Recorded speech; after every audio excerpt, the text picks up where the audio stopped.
The following recorded program is part of the Mount Sinai Medical Center Lecture Series, offered by Mount Sinai Medical Center in cooperation with the City of Sunny Isles Beach.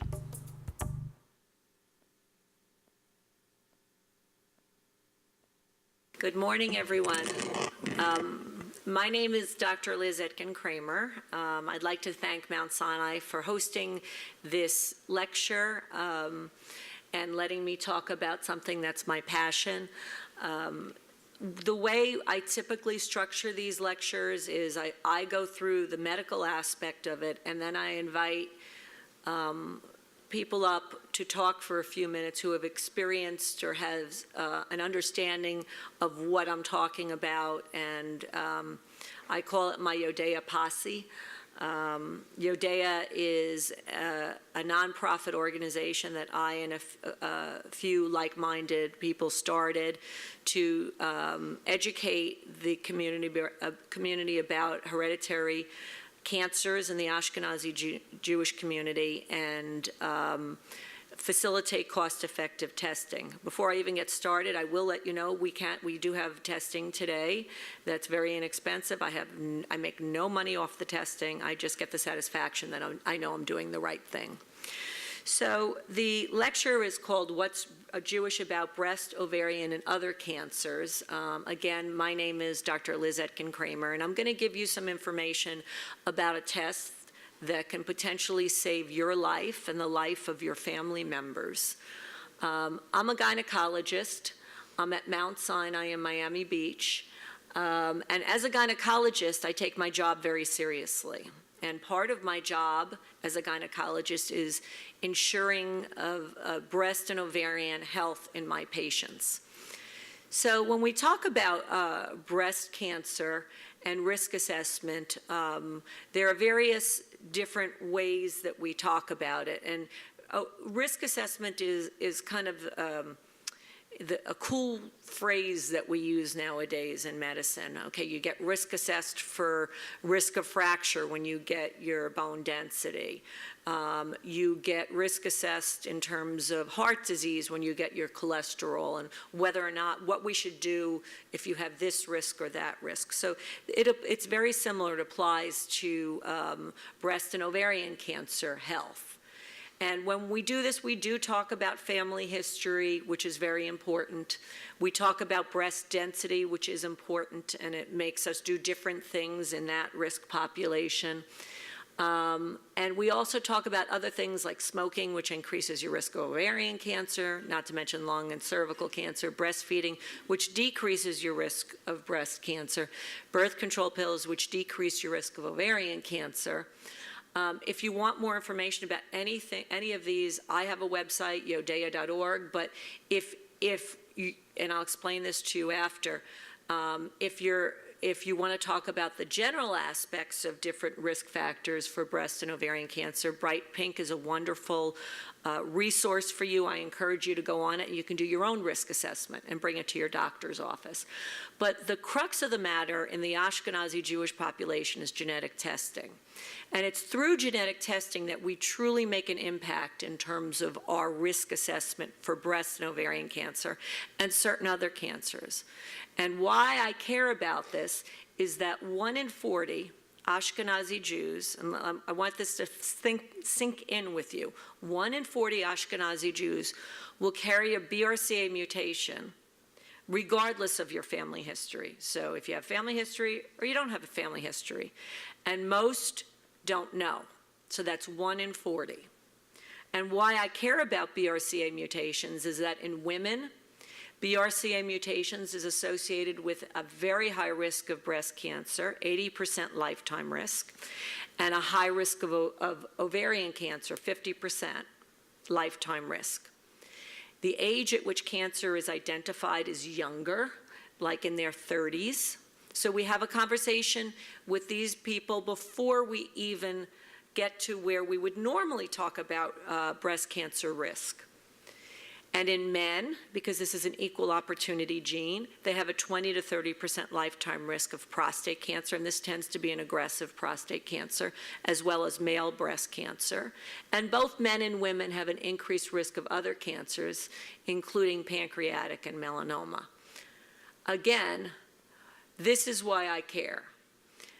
Because not only am I going to tell you how you can be tested inexpensively, but I'm also going to tell you what we can do about it. And it starts with the testing. It's true that most cancers are sporadic, meaning that they are not related to hereditary genetic mutation.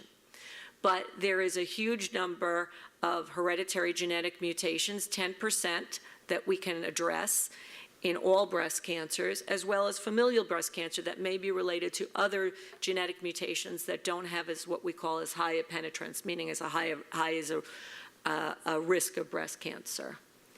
So BRCA genes, which I want to go into a little bit more, these are DNA repair genes. So they prevent cancer by repairing abnormal DNA. When a person carries a BRCA mutation, it's in their germline, meaning it affects all of their cells, as compared to a DNA mutation in a cancer, which is only in the cancer, and that's a distinction. So what I'm talking about today is germline that you're born with. When it has a BRCA mutation, it can't repair abnormal DNA, and cancer is more likely to develop. So when a person's born, this is the autosomal dominant thing I was telling you about before. This may sound familiar, it may not.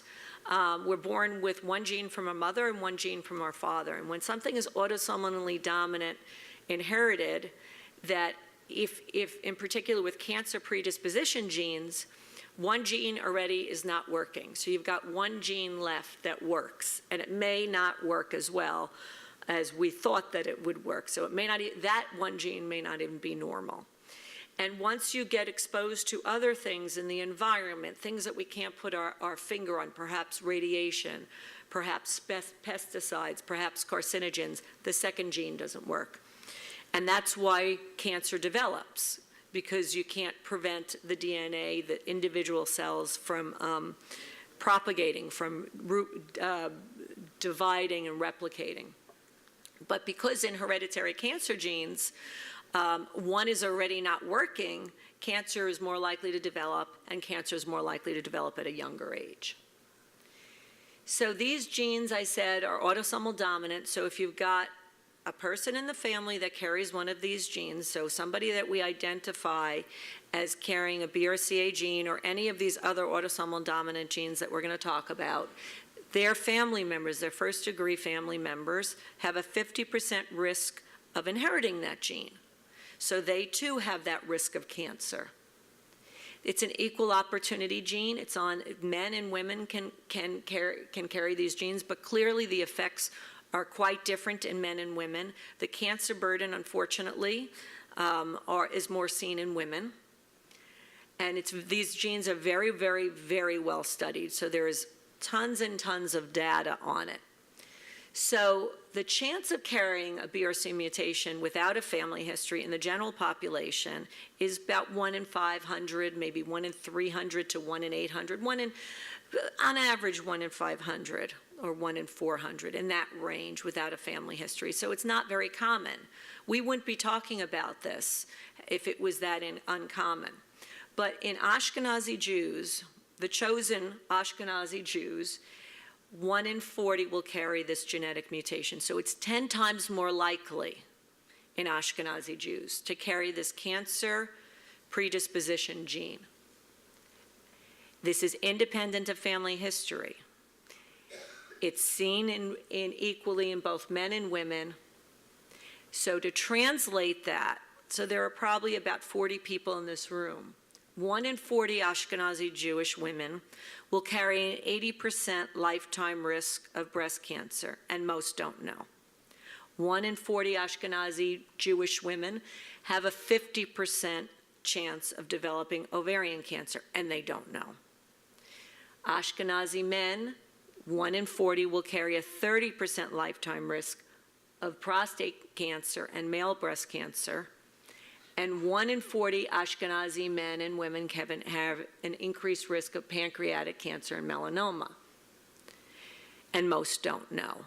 So my job, I feel, is to make sure you know you can be tested, and make sure you can get cost-effective testing because we can prevent cancer. Our mission at Yodea, and Yodea means, I don't know if anybody here speaks Hebrew. I don't. So when coming up with the name of the nonprofit, Yodea seemed like a good name because it's a transliteration of Hebrew meaning to know. And Ani Yodea, which is actually the male form because remember, it's equal opportunity. The cancer burden's more on women, but it does affect men and women. So our mission is educating the Jewish community about hereditary cancer predisposition genes and facilitating cost-effective testing. And we have found that this can be life-saving. Our goal is identifying who carries a BRCA mutation before cancer develops because we can prevent cancer or identify it at an earlier treatable stage, and we can save lives. And before I even go through what our risk assessment is, I will say already, so we've been doing this in my office probably about 2 years since I've had a chance to have a very inexpensive BRCA test. We've found 4 women, 1 man through the community testing that carry a BRCA mutation that otherwise would not have been eligible for testing because they have no family history. One of these women is a medical professional. Part of the treatment is removing tubes and ovaries. She had an early tubal cancer that had we not known, she would have had an advanced ovarian cancer. So we truly, truly can save lives this way. So when we risk assess, this is a slide stolen from Bright Pink. Please don't tell them, but go on their website because it's fantastic. So again, I'm going back to women right now because women carry the burden of cancers. There's a lifetime risk of over 80% of breast cancer if you carry a BRCA mutation. But you can see if you don't have a family history, your risk goes down to 12%. So that helps me as your gynecologist taking care of you. If you have a family history without a BRCA mutation or you carry what's called a moderate penetrant gene, which is basically a whole slew of other autosomal dominant genes that we can check for, or you have no genetic mutation, but you still have a family history, we still pay attention to that, but by far your risk is much less, and that puts you in the 25% category. For ovarian cancer, the risk is about 50% if you carry a DNA mutation, a BRCA mutation, but it goes down to 1% if you don't carry this genetic mutation. And I can reassure my patients who have a family history of ovarian cancer that if your BRCA is negative, your risk of ovarian cancer, because that's quite frightening because we don't have testing for ovarian cancer, which I'll get into later, your risk of ovarian cancer goes down to 3 to 5%, which is a heck of a lot better than 50%. And there are different things you would do in this population. So in medicine, one of the things I've realized, I've been in practice for 25 years, and one of the things that you can do is you can make a statistic support anything you want it to say. I'm going to turn it around a little bit, and I'm going to say, okay, if you are Ashkenazi Jewish and you do develop ovarian cancer, your chance of carrying a BRCA mutation is 40%. So again, in an Ashkenazi Jewish group of women, if I know that they carry the BRCA mutation, I can eliminate 40% of the ovarian cancers in that population. That is powerful because we don't have screening for ovarian cancer. So why are we not checking for BRCA mutations in Ashkenazi Jews baseline? Great question. I have been asking that for years. So genetic testing, I've been doing this probably uber amount of years. We started testing after an individual is diagnosed with cancer, which helps us saying, now I understand, and it helps us assess the risk in their family, and it does help with the patient nowadays because there are specific BRCA mutation chemotherapies that we use. But it really is ideal to identify men and women before they develop cancer. So now if a patient comes to see me over the past 10 years, if they have a family history suggestive of a genetic mutation, or they're Ashkenazi Jewish with a family history, we say, you know what, we should do genetic testing. But now I'm talking about population-based testing, which is testing every Ashkenazi Jew before or regardless of their risk of cancer. And the problem comes in is that National Comprehensive Cancer Network guidelines, and Debbie is nodding her head because she knows about this. NCCN guidelines state that you should not be tested for a BRCA mutation unless, in the Ashkenazi Jewish population, you should only be tested if you have a family history of breast, ovarian, or pancreatic cancer. And now they've thrown in metastatic prostate cancer, but only with a family history. That's the NCCN guidelines. That's who the insurance companies frequently, not always, follow and say, okay, I'm going to cover your genetic testing. That's what a lot of doctors will say, well, why do I need to test? Because it doesn't meet NCCN guidelines. And somebody who's as evidence-based as I am, I'm deep in the data. I believe in the data. I am not a rogue doctor except when it comes to this.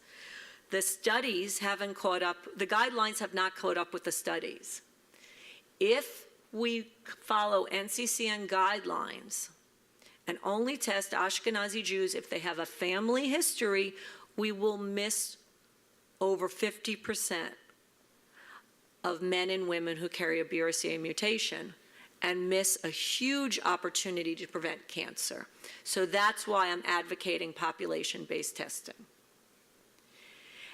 The scientific literature supports it. The guidelines have not caught up.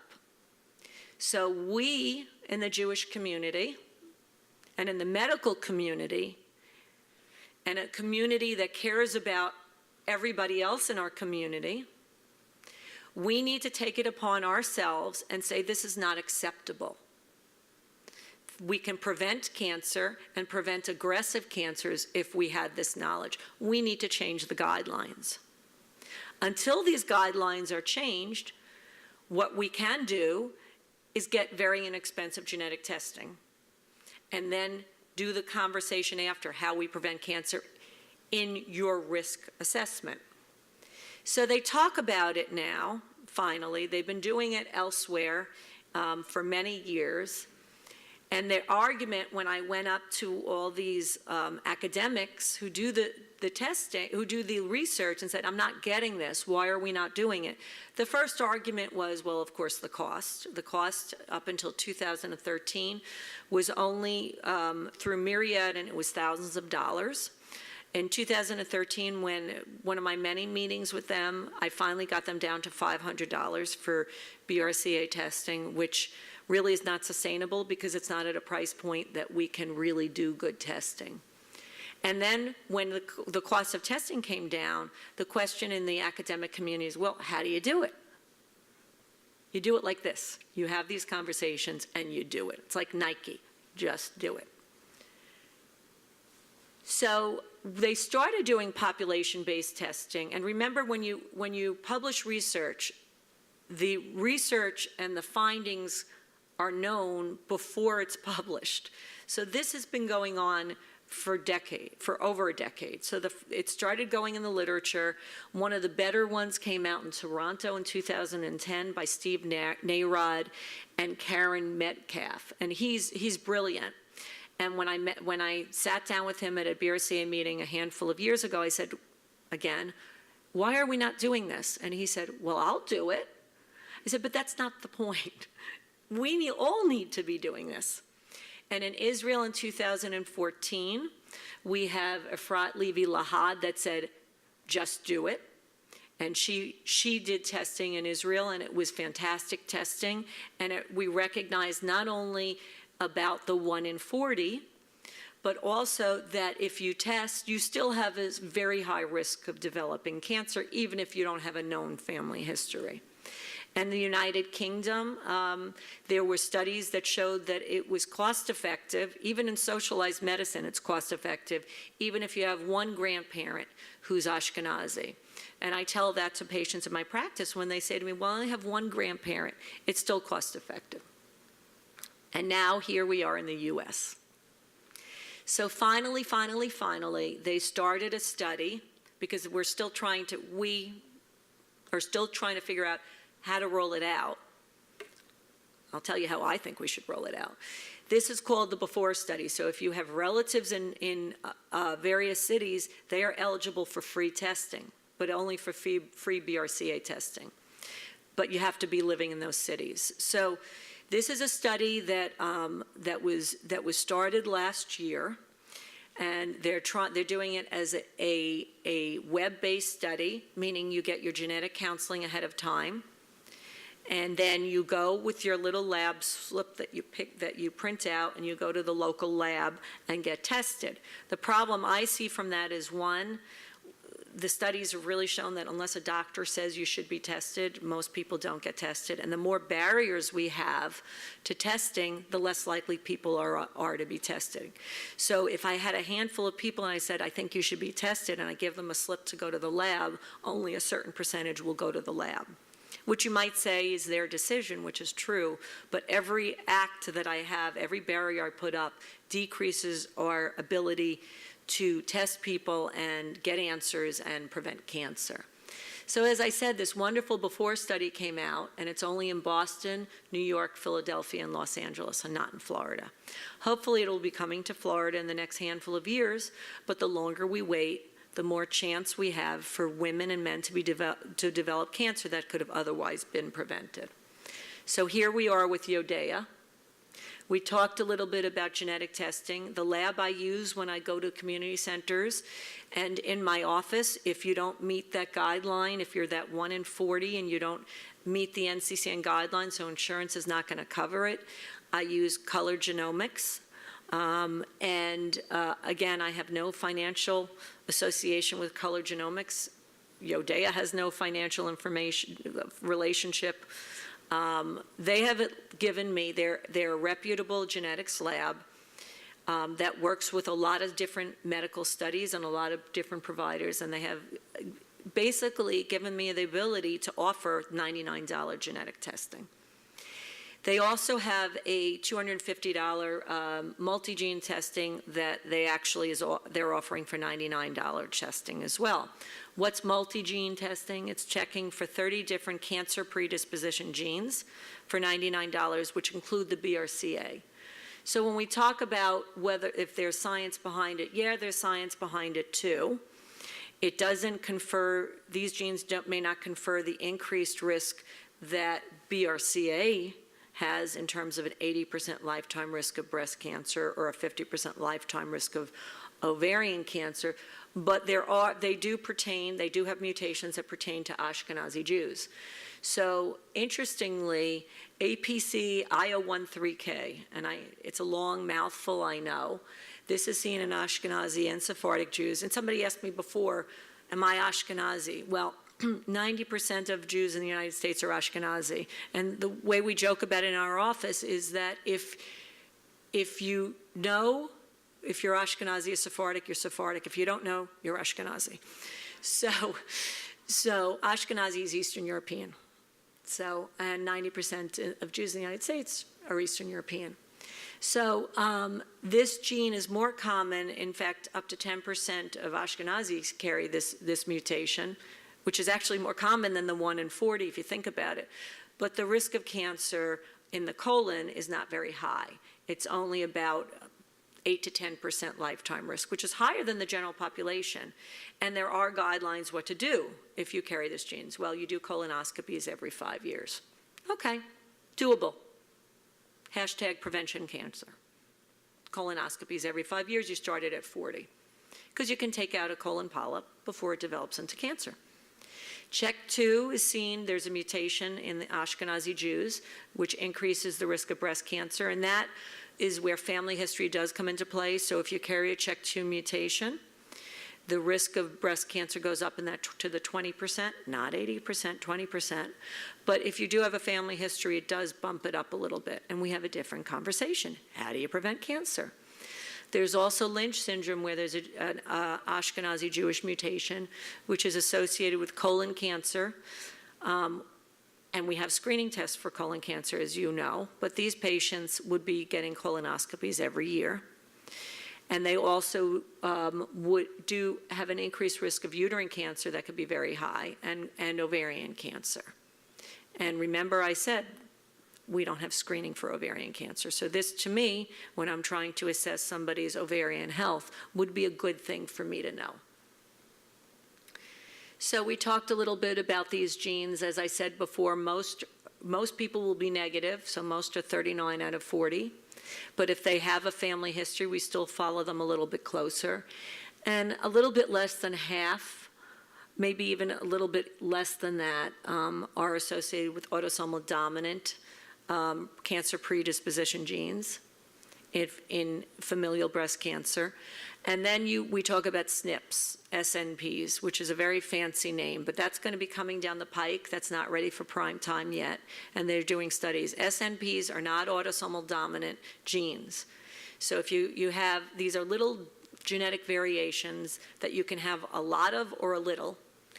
And if you have, there are about 80 that are associated with an increased risk of cancer. If you have 1 or 2, it's not going to increase your risk. But if you have 30, 40, you got to think of it as like it's piling on, and then it's going to start influencing your risk. And then you may be in that 20% risk range where you might be eligible for different screening. So this is where I get into post-test counseling. Maylin, my PA student, is here, and she knows because I talk about this every day, probably about 5 times a day. I like to set you up ahead of time so you know what to expect. Again, most people will be negative, but then we pay attention to family history. If you're positive for an autosomal dominant pathogenic mutation, what we're talking about here, we discussed increased surveillance, prophylactic surgery even, or medicine to decrease the risk of breast cancer and ovarian cancer. So yes, there are ways that we can decrease the risk of cancer. There's also a negative result with a variant of unknown significance. We learn with more studies. We know what we know, but we don't know what we don't know. They will be doing more risk assessment in terms of the different mutations and how much towards that 80% on the BRCA gene it will increase your risk, because maybe it won't increase your risk up to 80%, but we're not there yet. It doesn't mean we shouldn't have the conversation that this gene increases your risk. It just means that as time goes on, we get more genetic information, so we need to have a conversation about that. So if you have a negative result with a variant of unknown significance, as time goes on, the labs get back to us. It's still considered a negative result. Most of these end up being nothing, and we ignore them. Occasionally, we get about 10% of the time, it's what we call pathogenic, and then we have to have a conversation at that point, not at the beginning, what we need to do to prevent cancer, because then you shift categories. So as I said before, everybody still needs baseline screening. This is just telling me if you need enhanced screening. Genetic medicine is evolving. New genes are identified and studied over time. And we talked a little bit about the polygenetic risk scores. When patients ask me about my insurance concerns, well, there was a GINA law, hopefully it stays in place, that federal law that says that you cannot discriminate against because of genetic information. So health insurance cannot be discriminated against. That's not true for liability, for life insurance and disability insurance. That's not covered. So I would encourage anybody who wants to be tested that you want to have that in place. The conversation comes in, well, I cannot tell my health provider. That's true, but I can guarantee if you're positive, you do want to share this with your provider because there are different things you want to do. So when we talk about our risk assessment, remember that pretty graph we had before? The average risk patient for breast cancer, and again, I apologize for focusing only on women, but remember, although this is an equal opportunity gene, the BRCA gene, the cancer burden is seen more in women. If you carry a BRCA mutation, and I know, I can decrease your risk of cancer. How do I do that? Well, we do increased surveillance. We can do MRIs and mammograms on a yearly basis. And we start earlier at age 25. So again, these cancers develop earlier, so we want to know earlier. An argument made by oncologists, and I get it, is that that may not be sufficient because these are aggressive cancers. So the majority of BRCA cancers do need chemo. So even if you're surveilling them, you may choose to do risk reduction surgery. And risk reduction surgery decreases the risk for breast cancer by well over 90%. You might say, why is it not 100%? Because nothing's 100%. But 90% of that 80% is an awfully good place to be. There are also medicines, in particular for BRCA2 carriers, because those tend to be more estrogen dependent, to block the estrogen. Somebody asked me before, well, if I carry a BRCA mutation and I've had my risk reduction surgery, can I be on estrogen? And the answer to that is yes. Because once you've had your surgery, you go down more or less to population-based risk. And then you have a conversation about the benefits of estrogen. And in fact, when we talk about the risk reduction for ovarian cancer, again, we have no screening tests for ovarian cancer, and most ovarian cancer is diagnosed at an advanced stage, and I want to prevent that. 40% of Ashkenazi Jewish women who develop ovarian cancer is BRCA related, 40. So if I knew ahead of time, well, I can do a really good job at preventing ovarian cancer. And yes, it is surgical, although you can go on birth control pills to decrease your risk of ovarian cancer. And the longer you're on them, the more of the risk reduction you have. That being said, risk reduction surgery is a cornerstone and can decrease the risk of ovarian cancer by upwards of 90%. And if I had that knowledge, I would be able to take care of my patients a lot better. So now you know, knowledge is power, knowledge saves lives. Yodea, to know. We're part of the Prevent Hereditary Cancer Coalition. We want to save lives. Locally, we want to change guidelines so that we can help any high-risk population who has a risk of a hereditary cancer predisposition gene by knowing ahead of time and acting on that knowledge. So I'd like to thank you. I'm going to take questions after, but I want somebody who has more personal knowledge of this. Debbie, I want to ask you to come up if you don't mind, just talking for just a few minutes. Thank you. And I'll take questions after. Again, genetic testing is available for $99. I make not a cent, but I'm facilitating it. Thank you.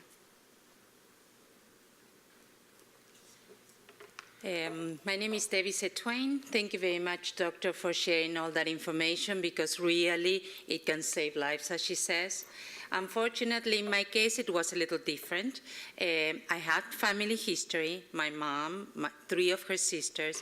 I was 13 years old when she passed away from breast cancer. And her sisters too. So, but that was in the 70s, 1974. And I went to the doctor every 6 months, every year, and I told them I had breast cancer on my mom's side, I had colon cancer on my father's side, and nobody told me that there was a genetic test. So I was doing all my mammograms and everything because my dad would tell me all the time, just please make sure that you do your mammogram.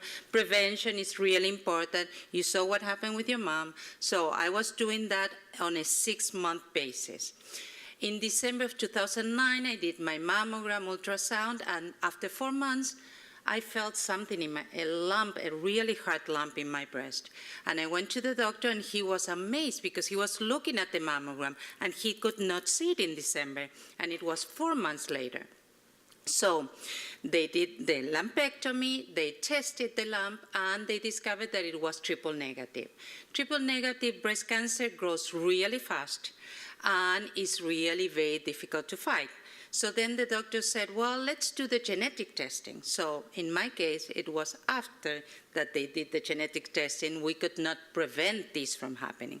So I had to go through all my chemo, surgeries, double mastectomy, hysterectomy, because of all the percentages that the doctor presented. 80% chance of having a second breast cancer, 87% of having ovarian cancer. So I went through all that. And then the lab that did the testing, that it was in 2010, that there it was Myriad, that it was only one lab, it cost close to $4,000 to test. And they offered to do it to other family members. I have a sister, they did it for her, and she came back positive also. So now she's doing all the prevention. So you can see one story that if you do it afterwards or if you do it before, you can prevent that, because really your life after cancer is not the same. After doing chemo and all the risk of a recurrence, they are higher when you already had cancer. So for me, the most important thing is that in some of your cases, if it's not for you, it's a gift for your kids, because if you have the mutation, you may have passed it to your kids, so they can do something to prevent this from happening to them. In my case, I didn't know back then, but right now, when my kids are old enough, I'm going to test them to see whether or not they have the mutation, to start the prevention, as the doctor said, because that is really important. We can do all the surveillance that is necessary, even when they are boys, because boys also can pass, if they have a mutation, they can pass it to their daughters, to their sons. So there's where I think there is a lot of hope right now, because in our case, it's like we know that there is a test that can tell you whether or not you have a high probability of having breast, ovarian, pancreatic, melanoma, and then you can prevent it today. Now they are researching also for all of us that we have a BRCA mutation, to find a way to block that mutation. As the doctor explained, that gene, instead of being a healthy gene, it starts creating all these cancer cells. And right now, there's many institutes here in the US and in overseas too, that they're trying to find something that is going to block that mutation for people that we carry all those genes. And the future, what I see, that there is more hope still, is that I have a friend that she has a lot of family history of breast cancer. She is a carrier of the BRCA mutation, and she decided to do in vitro fertilization. She went to a place where she did it with her husband. They selected all the embryos. From the 8 that they were right there, 5 they had the mutation. 3 didn't have the mutation, and they were able to implant 1 that didn't have the mutation. So right now she has a one-year-old girl that she doesn't have the mutation, so she will not have to face that through her life. So really, as she said, information is knowledge. If you know that you have a mutation, today you can do your surveillance, you can take care of that. Very soon, we'll have something that is going to block that mutation. And for future generations, hopefully, we will not have to pass that gene to future generations, so they will not have to face a cancer diagnosis. So that's why, since I was diagnosed, I volunteer for an organization that is called FORCE, that is a national organization that provides information, and we help people go through the process and help them not to do it alone, that we can share that information with other families. So thank you very much for listening to my story, and if you have any questions, let me know.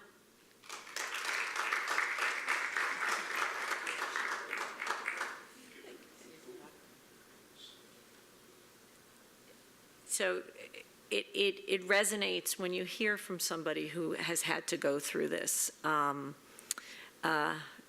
Debbie, you're awesome. And Debbie went into a little bit more about the pre-implantation genetics that we have the conversation about, and I appreciate that because I don't have it on my slides, but I should. Yes, you know. And I'm going to ask Eileen to come up, if you don't mind. Eileen too is going to talk for a couple of seconds. It's really messed up when I know too many people who unfortunately have to share their stories, so take that to heart. I don't want to keep you too long. I have the BRCA gene. I didn't realize that it was in my family. My mother had what was called Paget's disease of the nipple. When she was 55, had a single mastectomy, no chemo. She was a single mom too. My dad had passed away. And at 82 got ovarian cancer, but she was 82, had one round of chemo, never lost a hair on her head, good to go, died at 92, not of cancer, and thank God she lived that long because she was the best thing in the whole wide world. But not realizing in it, not being out there, so that people were so aware of this BRCA gene that it's not only at a much higher risk in the Jewish population, but also in the Haitian and Dominican population as well. And I know that because one of my mother's caregivers died at a young age of breast cancer and the BRCA gene, and another one's daughter survived it. So it was interesting, but unfortunately it was passed on to me, thank God, not to my sister. And unfortunately, I've been fighting the triple negative breast cancer for 6 years. I'm not winning my battle, but every day is a blessing. But because of Liz, I am making every day matter by helping her do these things. And if we can get that awareness out there and save one life or 2 or 3 or 4 or 5 by letting people know about it, that's important for me. And when I just went for my regular mammograms and I caught it so early, and it was this little 6 millimeter thing, not in my lymph nodes. But unfortunately, the breast cancer that usually comes with the BRCA gene, it's a triple negative breast cancer, which is, I think, the most deadly and aggressive of it. It is smart, and so there's really no targeted chemotherapy that can get rid of it. You know, they'll get rid of it for a short period of time, and then there'll be genes hidden, and they'll figure out how to get around it and come back again. And you can do another chemo, and it can get rid of it for a very short period of time. And in my case, every single year it came back. I do 6 more months of chemo. It came back and came back. I was one of the lucky ones that it came back in my left breast, even though I had no breast, in scar tissue, until it started coming back somewhere else. And that was the beginning of the worst part. But, you know, every day is a blessing, but it's preventative. I was at a doctor's office this morning, and a girlfriend of mine was sitting there. It's a dermatologist, and she's been a friend since high school. And I said, Cheryl, were you tested for the BRCA gene? She goes, no, but let me tell you my concerns. I'm afraid. What if I'm positive? And I can't tell you how many people make that comment to me. And I understand that. But I said to her, you're 64 years old. You are not one of these big-breasted women that part of your identity is your breasts. She's kind of on the smaller side. She's not vain. I said, have you been through menopause? She said, absolutely. I said, you have to be afraid not to be tested. First of all, only 1 in 40, that's less than 3% of the Ashkenazi Jews that will be tested will have the gene. You know, that's not that great of odds. It's much greater than in the vast population of non-Ashkenazi Jews. But, and if you test negative, great. Check that off your list of something to worry about. And if you test positive, you can live to see your grandchildren, which I won't be able to do. You know, you can have a double mastectomy, which is really scary if you haven't been through it. But my story is, I had it. It was not a big deal for me. You know, maybe I was just lucky. I had a phenomenal plastic surgeon. I wanted to go to synagogue for Rosh Hashanah, so I had it done the second day of Rosh Hashanah. And I was in synagogue for Yom Kippur with these little tubes, but I had a great outfit that covered it. And I really had no pain. You know, I was out of the hospital the next day having friends over to entertain them that night. It was not painful. And honestly, if I didn't have to have 8 more surgeries after, because mine kept coming back, even after double mastectomy, don't forget, I had cancer. If you do the double mastectomy before you have cancer, you don't have cancer to keep coming back, so you won't have to go through that. And actually, it was like getting a free breast lift. You know, I had these, hate to say it if I'm embarrassed, perky boobs. I don't have to wear a bra anymore. And seriously, they do such amazing plastic surgery these days that if you're a little older, they look better than they did before. And I had already been through menopause, and to have a hysterectomy, today they do it laparoscopically, and I don't know if any of you live in Aventura, but I walk the circle every day. And like 3 days after my laparoscopic hysterectomy, I was walking the circle, you know, and I had a really gorgeous, adorable surgeon for it. I'm married, he's married, but you know, he was charming and nice, and it was, you know, you're out of the hospital the same day. It really wasn't traumatic. It's a lot scarier. There's this, I have a home in Aspen, and we hike there, and there is a really steep hike there that when you're going up, looking down, you're petrified that it's going to be terrifying coming down. But as you're going up, it's really scarier to look down than it actually is. And it's kind of like when you don't know what you're going to be going through, the thought of it is so scary that it's much scarier than the reality of it. And the reality of it, if you know, that's what it means, knowing. Knowledge is power.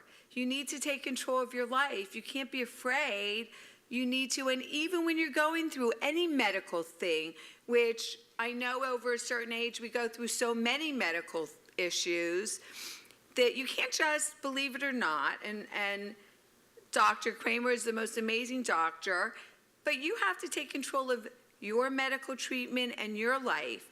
I mean, along the way, a couple of my doctors made some major mistakes or were about to, but I had a gut feeling about things. For instance, after my 6 months of chemo, my double mastectomy, at my 1-month visit to my surgeon, I felt a lump in the same spot. I had a double mastectomy. How could that be? He said, it's scar tissue, don't worry. I said, okay. And if I wanted to be in La La Land and a happy place, I said, yes, you're right. I had a double mastectomy chemotherapy. It's scar tissue. I'm fine. But I didn't feel right about it. So I went back to my radiologist. I did an ultrasound, and it was cancer, and it was bigger than the lump that I removed with my whole breast. So, but I had cancer. If you get rid of it before you have cancer, if you have the BRCA gene, you don't have to worry about it. So be your own best advocate. Go with your gut and your intuition. Don't be afraid, and get as much knowledge as you can and use it to stay alive, and use it for your kids. You know, if you don't care about you, if you've got the BRCA gene, then each of your children have a 50% chance of it, and your grandchildren, whether you have boys or girls, boys are carriers. So you need to know that for them. Thank you.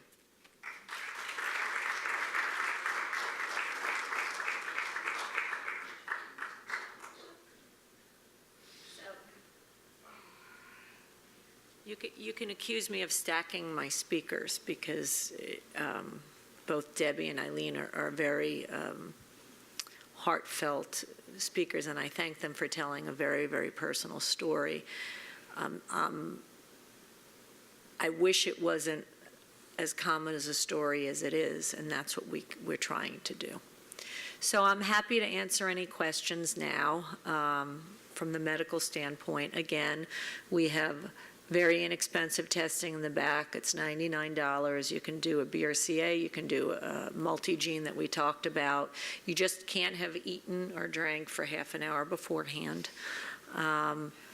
You can also choose to see a genetic counselor if you want to, although I will say two things. Genetic counselors do a fantastic job. There aren't that many cancer genetic counselors. The ones that I know are wonderful down here, and it's hard to get an appointment with them. But again, if they follow NCCN guidelines, people are going to look at you, even people in the medical field, is why do you want to be tested? And my argument is, and Eileen's argument, and Debbie's argument, and Yodea's argument is, because you do. But I'm happy to answer any questions. Yes, we lost our Mount Sinai. I'll repeat the question. I have two questions. The first one, why aren't you targeting men to be tested if there are two genes? If we're thinking of us. 100%, because I'm not targeting male or female. The reason why it seems like it's female-oriented is because the burden of the cancer are in women. So men have a 30% lifetime risk of prostate cancer and male breast cancer, but women have an 80% risk of breast cancer and a 50% risk of ovarian cancer, which we can't test for and is usually diagnosed at an advanced stage. Hold on. Yeah, well, I agree. My husband was not, so. Well, your husband should have, Right, yeah. right, no, so. But it's an I'm equal enlightened. opportunity, yeah, it's an equal opportunity gene. And I think that I did mention that in the slides, but No, clearly the it seems statistics, to yes. be that the cancer burden is in women. The second is, the male and female contribute each a particle to the gene. One gene is mutated, you're saying, of the two particles. One doesn't work, and, Okay, right, now completely. what are things? Are they endogenous and exogenous that can affect the other gene? So many and different things that we manifest don't the know. cancer? First of all, it could be the actual mutation on the gene. So these genes are big, and you can have thousands of different pathogenic mutations. When we talk about the 1 in 40, there are 3 specific mutations that are more prevalent or more common in the Ashkenazi Jewish population, and that covers about 85% of the genetic BRCA mutations that we see in Ashkenazi Jews. So these 3, so you can miss, but that covers 85%. The testing we do covers all of the pathogenic mutations. So we don't know why one would fail. We could guess that it's related to carcinogens in the environment. Why does somebody, it could be related to radiation. I mean, we don't know. I don't know. And I found very interesting, I went to the most recent BRCA conference in May in Montreal, where I got to sit with the people who did the research and the people who discovered the gene, Mary Claire King and Efrat Levi Lahad, which was, it was like being around a rock star. I couldn't even speak. And it was absolutely fascinating. And one of the more recent studies showed that you do inherit one from the mom and one from the dad, but even the one that you have may not work so well. So lots, as I said, we know what we know, and there's lots we don't know. Thank you. Hi, I have the BRCA2 gene, and I discovered that it also runs very strongly in the Sephardic community, but I don't hear about it.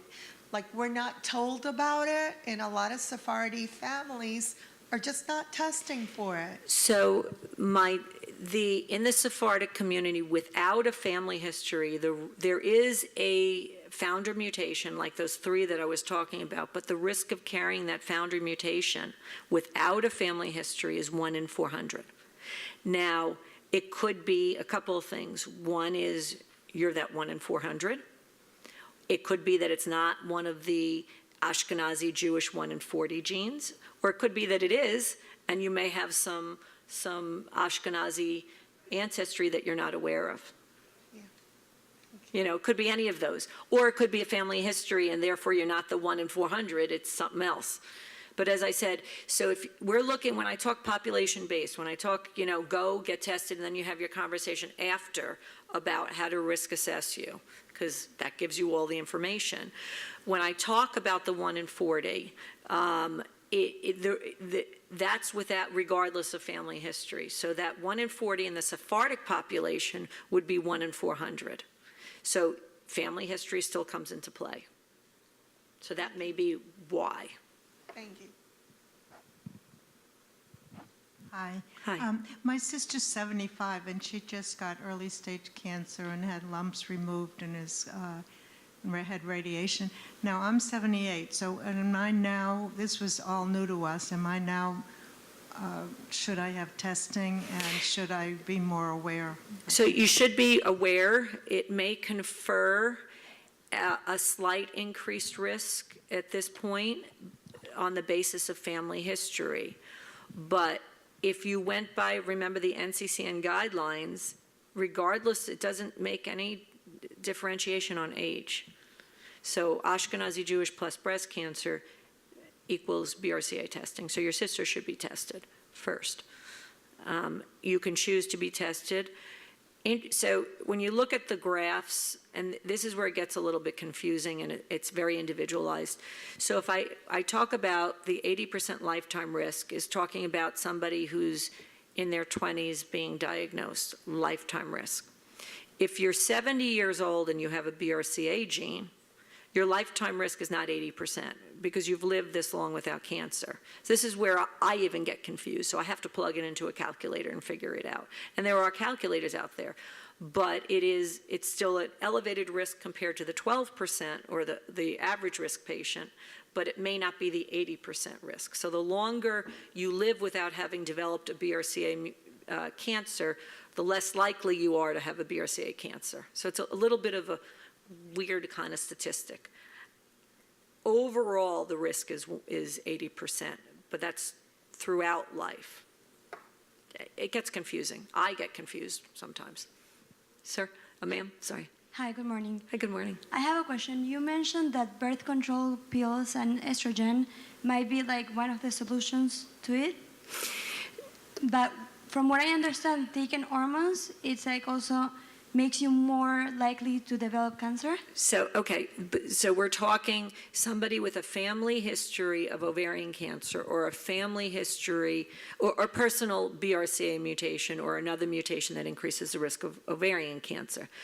So when you decrease your risk of ovarian cancer, a cancer that we have no detection for, the birth control pills, and there's a difference between birth control pills and postmenopausal hormone therapy. So birth control pills, if it depends which study you read, the increased risk for breast cancer, if there is one, is quite minimal, if any. Number one, it's a slight increase, but when you have a 50% lifetime risk and you can put that, decrease that one, that risk-benefit ratio in a conversation with your doctor or your provider, you may have a conversation that may be in your best interest. Postmenopausal hormone therapy, the increased risk of breast cancer, in particular with estrogen and progesterone, there is an increased risk. And again, I said you can make a statistic say anything you want. I'll give you the hardcore statistics. The increased risk from taking estrogen with progesterone and the increased risk of breast cancer if you're postmenopausal is an increased 1 out of 1,000 women per year. It's not a huge number. Now, that's not going to decrease your ovarian cancer risk because already you're not suppressing the ovaries. It's really the birth control pills that decrease the risk of ovarian cancer. Yes? I'm sorry, he's got the microphone, Yeah. the gentleman there. And then Regina's going to come around like we're, on the Today Show. So, I already get endoscopy every 2 years and PSA and digital every year. If I found out I had that bad gene, what would I be doing different than what I'm doing now? so you have an increased risk of male breast cancer. So NCCN guidelines say that you should meet with a clinician. What's a clinician? Well, somebody who deals with breast cancer for an exam every year. Okay? You do, now, a handful of years ago, U.S. Preventative Task Force said, you know what? Why are we doing PSAs on everyone? Why? Doesn't make sense. So you would not be in that category. They go back and forth as to whether or not they recommend prostate I know. cancer screening. And I'm at the age where they say don't get screened anymore. That's the problem. Not if But you have I've a got to third. get screened. But you are going to, but if you have a 30% lifetime risk and you're BRCA positive, whoever's BRCA positive is going to, plus your family members. So you do cascade testing. So remember I told you about my patient who's a doll? They did a video on us in DC, and she had an early ovarian cancer. Her sibling who was tested, who's a doctor, is positive. She had her tubes and ovaries out. She did not. And her sibling's daughter, her niece, who's a doctor, is positive. And she's figuring out how to be followed. But so that's 3 lives saved. You can't argue that. Yeah. Regarding the Cascade male testing. breast cancer, if I were positive with that bad gene, then you're saying I would need to go have my chest checked. Regarding the male breast cancer, Yeah. it's recommended to be evaluated by somebody who deals Yeah. with male breast Yeah. cancer if you're positive, not if you have cancer, if you're positive. And again, please go on our website, yodea.org. I'm really proud of it. It's brand new. It's still a work in progress. We're telling our stories on it, and you can get tons of links to other organizations too. I'm sorry, she had the microphone. Sorry. Besides the sort of risk reduction surgeries, having this gene, as I understand it, makes you susceptible sort of just to cancer in general, beyond the pancreatic, melanoma, prostate. I don't know how strong the studies are on that. But what is there to do to reduce your overall cancer risk? So beyond having the oophorectomy and having a double mastectomy, what else can you do in your general lifestyle to sort of help that one good gene that's still there? So that's a hard one because remember, so the main cancers that we see, yes, it's possible for some people talk about a slight increased risk of colon cancer, but it really is not seen with BRCA carriers currently. And so your risk of other cancers, as best we can say, besides pancreatic, which you can, if you're BRCA2 in particular, though sometimes BRCA1 mutation carriers, you can be eligible for screening, although there is really no screening for pancreatic cancer. There are centers that do it, and you can request it. And you can say, you know what? I don't care. I want to be screened.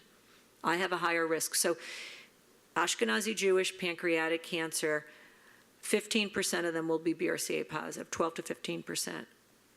Okay? So that 12 to 15%, if it's a parent, their child has a 7% chance because it's half of that. So it's more than, for whatever, well, I know the reason, but the Ashkenazi Jewish population and plus the BRCA is much more prevalent in the Ashkenazi Jewish population, the 1 in 40. So when we talk about these individual cancer risks, the risks are related to the BRCA mutation, and the risk of carrying the BRCA mutation is higher in that Ashkenazi Jewish population. So we're going to find, no matter what you do, like prostate cancer, like which is higher, it's like pancreatic cancer, we're going to find a higher risk in Ashkenazi Jews related to BRCA in these populations. But it doesn't mean that you should go and have whole body scans and things like that currently, because the other cancers These are the big ticket ones, and everybody has a baseline risk of any cancer. The same way we said population-based risk breast cancer is 1 in 8 or 12%. It doesn't mean you fall off on your screening, but you may not need to increase your screening. So what would you do? Common sense type of things. Avoid the sun too much because of the risk of melanoma. Okay. There is nothing specific that I can say, take this vitamin because it'll make it all go away.